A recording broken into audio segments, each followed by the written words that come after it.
Bonjour, aujourd'hui je vais vous présenter une petite manipulation sur YouTube qui permet en fait de chapitrer les vidéos. Comme vous avez pu le voir sur mes dernières vidéos, donc vous voyez si je parcours en fait ici la timeline, en fait on voit des choses s'afficher. Je vais vous montrer comment faire. C'est parti!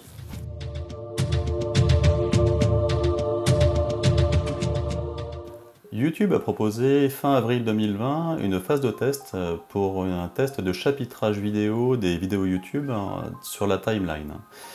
Donc j'ai découvert ça il y a quelques temps, donc je vous laisse regarder un petit peu la page sur laquelle j'ai découvert ça, où ils expliquent un petit peu le test en fait qui est en cours et savoir ce que ça va apporter.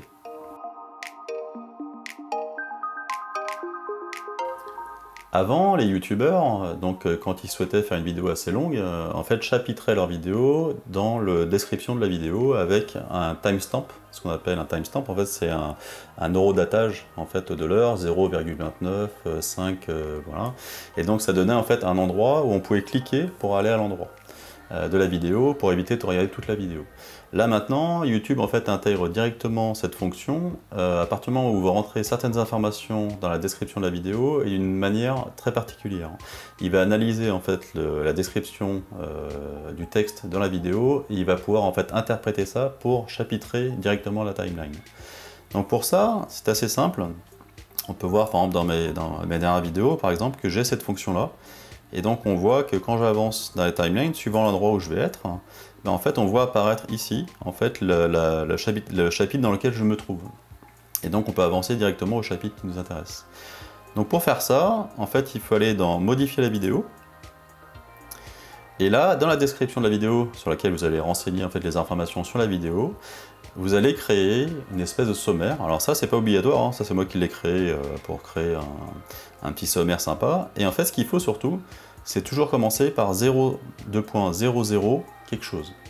À partir du moment où il y a 0,2.00, il va prendre en compte le fait qu'il y a un chapitrage vidéo qui pourrait s'intégrer dans la timeline. Donc ce que je vous conseille, d'après ce que j'avais lu, de mettre 0,2.00. Alors les deux petits points entre les deux, apparemment j'ai cru que c'était obligatoire, mais j'ai découvert qu'apparemment maintenant ils s'en occupent même plus. Donc si vous faites 00 espace quelque chose, il le prend en compte et ça marche très bien. Et ensuite ce que je vous conseille, c'est de parcourir votre vidéo pour arriver en fait à l'endroit qui vous intéresse. Et vous allez repérer en fait le temps qui s'affiche en bas. Et vous allez dire, bah, je reviens sur ma description, et à 9,16 ou 9,35 par exemple, là j'ai le décollage du drone et les prises de vue, d'accord? Donc en fait ce qu'il faut faire, c'est ce chapitrage, vous le faites après. Vous uploadez votre vidéo, vous faites votre petite description, vous attendez que ça génère en fait la vidéo sur YouTube avec le traitement, et dès que c'est fait, dès qu'elle est disponible même en basse qualité, vous pouvez déjà la lancer et faire votre repérage, on va dire, de temps, et commencer un petit peu à remplir cette partie-là en prenant toujours le principe de un temps, donc 0,2.22 pour 22 secondes, 19.02 pour 19 minutes et 0,2 secondes, et ensuite espace, et vous mettez ce que vous voulez. Vous avez même la possibilité, si vous voulez, de mettre un lien, je vais vous montrer ça sur une autre vidéo que j'avais fait. Voilà, j'avais fait une vidéo en fait sur la compilation de mes vidéos de drone en fait depuis que j'ai un drone, donc depuis 2018.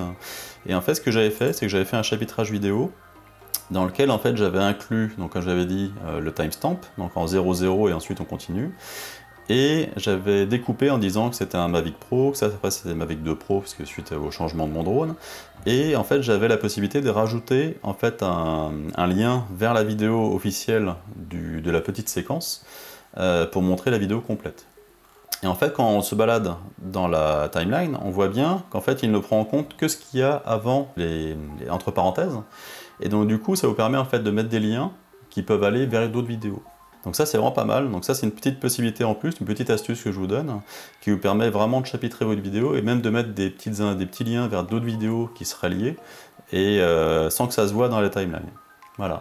Donc je voulais faire cette petite vidéo pour vous informer en fait de cette petite évolution de YouTube qui est vraiment très pratique pour ceux qui veulent faire des vidéos assez longues et sur lesquelles en fait il y a plusieurs parties.